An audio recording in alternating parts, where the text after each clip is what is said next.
नमस्कार, स्वागत है आपका गांव के लोग यूट्यूब चैनल में। मैं हूं पूजा। आमने सामने प्रोग्राम में आज हमारे साथ हैं पूजा श्रीवास्तव। पूजा श्रीवास्तव जी ने समाज सेवा में बहुत सारे कार्य किए हैं। इन्होंने दिव्यांग और मलिन बस्तियों के साथ साथ कई असहाय लोगों के लिए काम किया है। इनके सफ़र के बारे में इन्हीं से जानते हैं। सबसे पहले आपका हमारे कार्यक्रम में स्वागत है पूजा जी। सबसे पहले तो मेरा सवाल यही रहेगा कि आपने इस सफ़र की शुरुआत कैसे की? आपने कैसे सोचा कि मुझे समाज सेवा के क्षेत्र में जाना है? नमस्कार आप सभी को जी। और आप लोगों को बहुत बहुत धन्यवाद कि आपने मुझे इस कार्यक्रम में आमंत्रित किया। इसके लिए बहुत बहुत धन्यवाद। और समाज सेवा में आने का मेरा एक ही कारण था कि परिस्थितियां इंसान को बदल भी देती हैं और मजबूत भी बना देती हैं। तो हमारे साथ कुछ ऐसी घटनाएं हुई, उसके बाद कुछ समय लगा हमें अपने को संभालने में। और फिर उसके बाद हमारे अंदर मतलब हम ये सोचे कि हम ही दुखी हैं। जब मेरे ऊपर इतनी परेशानियां आई तो लगा कि मैं ही दुखी हूँ। लेकिन जब घर से बाहर निकलना शुरू की, 1 साल तो लग गया हमें अपने को ठीक करने में। और जब बाहर निकली तो देखी कि मुझसे भी ज़्यादा लोग दुखी हैं। तो मेरे साथ यही हुआ कि लोगों का गम देखा तो मैं अपना गम भूल गई। तो बस इसी के साथ मैं सेवा कार्य में अपने को व्यस्त रख ली। और सेवा कार्य करने का मतलब कि मैं व्यस्त रहती हूँ तो मैं पुरानी बातों को भूल ही रहती हूँ। आपने इस तरफ आने का जब सोचा कि अब बाहर निकली, लोगों से मिली, तो आपको लगा कि हमसे भी ज़्यादा दुखी लोग हैं जिनको मेरी ज़रूरत है जी। लेकिन ऐसा कब हुआ जब आप बाहर निकली और इस दौरान आपके साथ क्या घटित हुआ? इस पे कुछ बताना चाहें? 11 फरवरी 97 को मेरी शादी हुई। जी। और ससुराल में छोटा परिवार था। जी। मैं इकलौती बहू थी। जी। लेकिन वहाँ ये था कि शायद बहू का कद्र करना लोगों को नहीं आता था। बस अपना काम, मतलब स्वार्थ। एक होता है ना कि कुछ रिश्ते में निस्वार्थ भाव होता है और कुछ रिश्ते में स्वार्थ होता है। तो वहाँ लोगों का बस स्वार्थ था कि बस काम करना, ये करो, ऐसे नहीं हुआ, ऐसे नहीं करती। धीरे धीरे ठीक है, एडजस्ट करते करते सबकी बात सुनते करीब काफ़ी समय बीत गया। फिर हमारे ससुर भी 2001 में एक्सपायर कर गए। बेड रिडन थे, उनकी सेवा। फिर उसके बाद मेरे हस्बैंड, उनको भी तकलीफ़ हुआ, बीमारी हुई, उनकी भी सेवा किए। 2010 में 5 जून 2010 को वो भी एक्सपायर कर गए। फिर भी हम अपने ससुराल में रहे। सासू माँ की भी सेवा किए, वो भी बेड रिडन थी। फिर धीरे धीरे उन लोगों के मन में ये आया कि शायद ये प्रॉपर्टी जो है, मकान जो है, प्रॉपर्टी जो है, अकेली बहू है, या तो घर से ये ना जाए, कह दे कि ये मेरा है। तो इन लोगों ने बहुत ही टॉर्चर किया, हमें बहुत टॉर्चर किया कि मतलब बता नहीं सकते हैं कितना। खाने से लेके सोइए मत, देर तक जागिए, ये करिए वो करिए, ऐसा नहीं आपने किया, वैसा नहीं किया। मतलब यहाँ तक कि कैरेक्टर पर भी सब चीज़ हुआ। मतलब जब तक उनका काम था तब तक मैं ठीक थी। जब उनका काम सब हो गया तो मैं कैरेक्टरलेस हो गई। तो बस यही सब था कि एक दिन उन्होंने कहा कि आप घर से निकल जाइए। बस वही सुबह के 6 बजे थे, 4 जुलाई 2014। मैं घर से निकल गई, अपने मायके चली आई। तो आपने कहा कि जब मैंने लोगों को देखा तो मुझे लगा उनके लिए काम करना चाहिए। तो आपको पहले किस तरह के लोग मिले जिनके लिए आपने कार्य शुरू किया? पहले हमें यहाँ पे प्रथम महिला सीए जमुना शुक्ला जी हैं, उनके साथ हम लोग जैसे संपर्क में आए, आना जाना हुआ। तो ऐसे एक दिन उन्होंने कहा कि तुम डॉक्टर लोगों के यहाँ जाती हो, ऐसा करो कि एक मैसेज आया है कि 2 दिव्यांग जिनके पैर नहीं हैं उनको लगवाने हैं। तो हमने कहा ठीक है दीदी। तो हमारी वो प्रेरणा स्रोत है। अच्छा। हाँ। और तो उसके बाद मैं डॉक्टर यहाँ पे राजेंद्र श्रीवास्तव जी हैं, ऑर्थोपेडी। तो वहाँ मैं गई तो डॉक्टर साहब से पूछी तो वहाँ बताया कि हाँ ऐसे हैं एक लोग। चंदन नाम है उस लड़के का, जो पहला पेशेंट है जिसका मैंने पैर लगवाया। अच्छा, आयर का चंदन। तो सबसे पहले आपने दिव्यांग के लिए काम दिव्यांग शुरू के लिए किया। मैंने काम किया। अच्छा। और पहला शख्स वही चंदन है, ज़्यादा उम्र भी नहीं था उसका, 17-18 साल। तो मैं उसके घर से आयर से उसको ले आना ले जाना दीदी के साथ, पहला काम मेरा वही था, पैर लगाना। फिर धीरे धीरे ये मतलब आगे बढ़ता गया और करते करते करीब 10 लोगों को मैंने, अच्छा, गाजीपुर के लोग हैं, आपके डोमरी के हैं, जौनपुर के हैं, काफ़ी जगह के लोगों से संपर्क होता गया डॉक्टर साहब के थ्रू।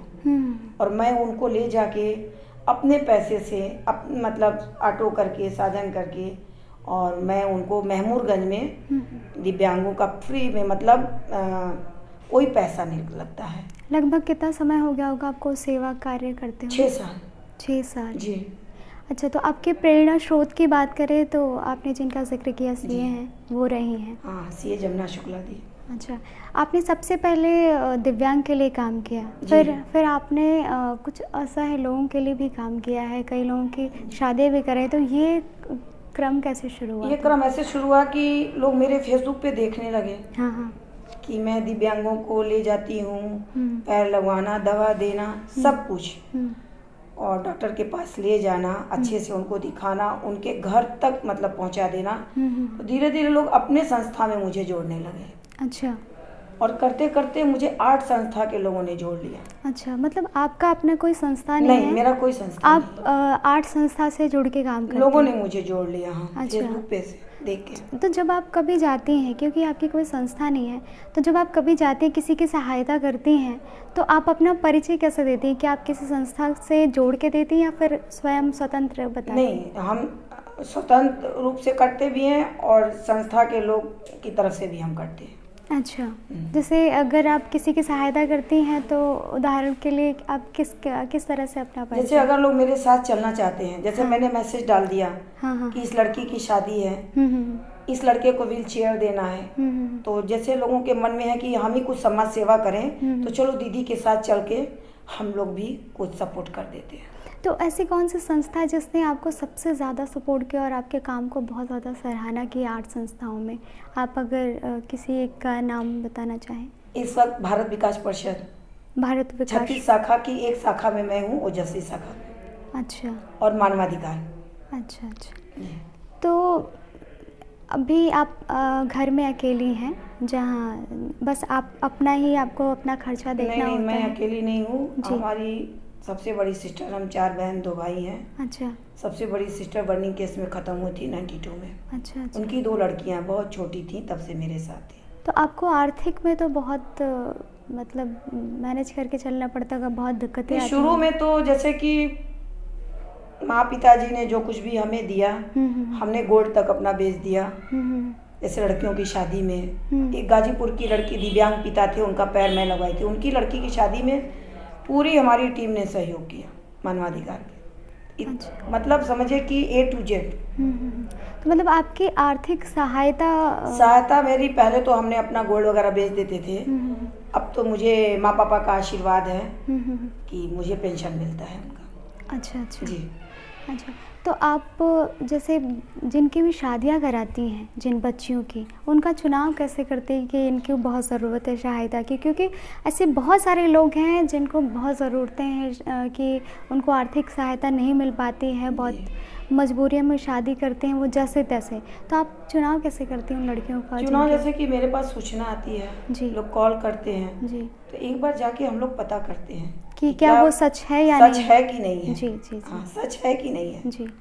अभी जो शादी 7 दिसंबर को है, उसके पिताजी कोरोना में खत्म हो गए। मतलब 7 दिसंबर को जो शादी? अच्छा जी अच्छा। हाँ, जूना अखाड़ा पे। अच्छा अच्छा। हाँ हाँ। तो वहाँ हम लोग गए, पता किए हैं, तो उन्होंने बताया कि मुझे ये चीज़ें, तो उसकी हमने लिस्ट बना ली और मैंने वादा किया कि आपको कैश और जो सामान है वो मैं दूंगी। अच्छा, तो जैसे आप समाज सेवा करती हैं तो उसमें सबसे प्रमुख आपके कार्य क्या होते हैं? जैसे आपने कहा कि मैं दिव्यांग के लिए काम करती हूँ और लड़कियों की शादियाँ कराती हूँ, इस तरीके से और क्या क्या करती हैं आप? बस्तियों में जैसे कि बाढ़ आ गया था तो वहाँ कोई राशन नहीं दिया, तो मैं खुद मतलब राशन लेकर बंधवा के उनको मतलब मैंने वहाँ पे वितरित कराया। अच्छा। एक एक परिवार का लिस्ट में नाम लिखवा के मैंने वितरित। बच्चे हैं, बच्चों को कपड़ा देते हैं, ठंड आ रही है कंबल वितरित कर देते हैं। ये सब चीज़ें मतलब ये ज़रूरी नहीं कि सिर्फ हम दिव्यांग के लिए करते हैं, सभी के लिए करते हैं। वृद्धा आश्रम तक हम जाते हैं। अच्छा। अपना घर आश्रम के मैं मेंबर हूँ वहाँ पे। अच्छा, तो आप मलिन बस्ती से लेकर के वृद्धाश्रम से लेकर मलिन बस्ती कहीं का भी हो। अच्छा, कहीं का भी हो। आपका कोई उसमें चुनाव नहीं कि नहीं, चुनाव नहीं है कि जिले में यहाँ के मलिन नहीं, बस्ती ऐसा हम नहीं? मिर्ज़ापुर तक भी जाते हैं। अच्छा, मिर्ज़ापुर तो जी।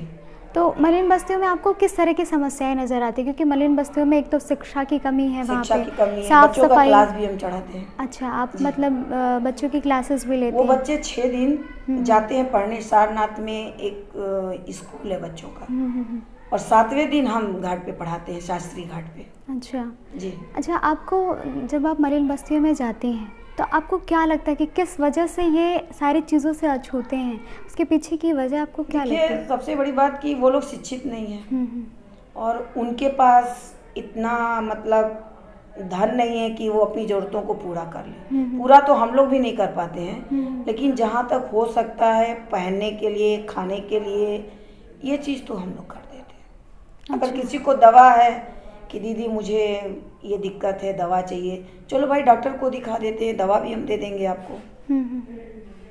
अच्छा, ये सब चीज़ें।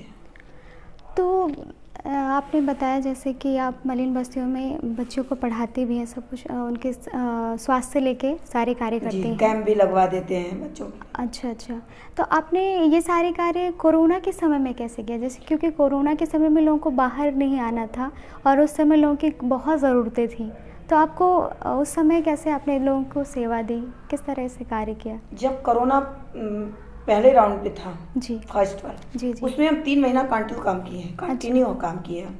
जी, यहाँ तक कि लोग कहते थे कि प्रशासन मना किया, लेकिन हमारे जो कचहरी के चौकी इंचार्ज दीनदयाल पांडे भैया और अर्ली बाजार के पवन यादव भैया, अच्छा, और थाना प्रभारी राकेश सिंह भैया बहुत सपोर्ट किए। हम लोग को कभी नहीं उन्होंने रोका। यहाँ तक कि हम लोग रोहनिया तक गए, हॉस्पिटल तक एक पेशेंट को, कभी उन्होंने नहीं रोका। तो आपने क्या क्या मदद की? मतलब आप मदद हम लोग राशन पहुँचाते थे। अच्छा, और 15 परिवार बिहार के थे, तो उनके लिए सुबह हम लोग खाना देते थे और शाम के लिए राशन दे देते थे। मतलब 3 महीना हम लोग रुके नहीं। जी, बाकी हमारे साथ के लोग बैठ गए क्योंकि पुलिस आने नहीं देती थी, लेकिन हमें कोई नहीं रोका, हम चले जाते थे। जी, खाना लेके खाना देना और राशन शाम के लिए राशन दे देना। अच्छा, अभी वर्तमान में आप हाल में ऐसा किसके लिए काम किया है आपने, या फिर कुछ ऐसे काम किए हैं उसके बारे में कुछ बताएं? अभी देखिए, भारत विकास परिषद से भी मैं जुड़ी हूँ। परिषद का कार्यक्रम लगातार चलता है। अच्छा, तो उसमें मैं सेवा प्रकल्प प्रमुख हूँ। अच्छा, तो किसी भी संस्था या किसी भी परिषद, किसी भी संगठन में सबसे बड़ा काम सेवा का ही होता है। तो भारत विकास परिषद का लगातार हमने कार्य किया है। अच्छा, तो भारत विकास परिषद जो है, क्या उसका कोई क्राइटेरिया है कि वो इन वर्ग के लिए काम करती है, दिव्यांग के लिए, फिर किस तरह का वो कार्य वो करती काम है? नहीं करती। जैसे कि जो शाखाएं हैं, जी जी, उसमें हर तरह का काम होता है। अच्छा, अब बच्चों के लिए कोई ब्यूटी पार्लर खोल दीजिए, सिलाई स्कूल खोल दीजिए, लेकिन अपने निगरानी में उसको आप रखिए। अच्छा अच्छा, हाँ, आत्मनिर्भर बनाइए। अच्छा, चाहे महिलाएं हैं, चाहे बच्चे हैं, मतलब भारत विकास में हर तरह के काम है। तो मतलब महिलाओं और बच्चियों पे ज़्यादा फोकस करती ज़्यादा है? फोकस हुआ इस समय। अच्छा अच्छा, आप एक ऐसी चीज़ों को झेल के आई, आपने बहुत सारी चीज़ें झेली, बहुत सारी यातनाएं झेली, अपने घर से लेके, अपने परिवार से लेके, तो आपने इस क्षेत्र में काम करने की कोशिश की? क्योंकि आपका क्षेत्र जो है, आपने मरीन बस्ती में काम किया, बच्चों के लिए काम किया, लेकिन आपके जैसे स्थिति अगर किसी पे गुजरती है तो उस दौरान वो किस तरह से उसका सामना करे, और अगर ऐसा होता है तो उसको क्या कदम उठाना चाहिए? हम तो अभी अपने सभी बहनों से यही कहेंगे कि कितनी भी परेशानियां आ जाए, जी, तो लोग बहुत होता है कि आत्महत्या कर लेते हैं। सीधे सीधे उनका यही रहता है कि चलो दुनिया से को विदा कर दो, ना रहेंगे, ना हमें कोई चीज़ें याद आएगी, ना किसी को यही कहेंगे कि अब वो कोई सोल्यूशन नहीं है, आत्महत्या कोई सोल्यूशन नहीं। आप लड़िए, जी, समाज में आगे बढ़िए, लड़िए। और जो आप लोग ये सोचते हैं कि समाज कहेगा, समाज न तो हमें खाने को दे रहा है, न हमें पहनने को दे रहा है जी। तो इसलिए ये सब चीज़ें दूर रखिए, आप उसके लिए लड़िए।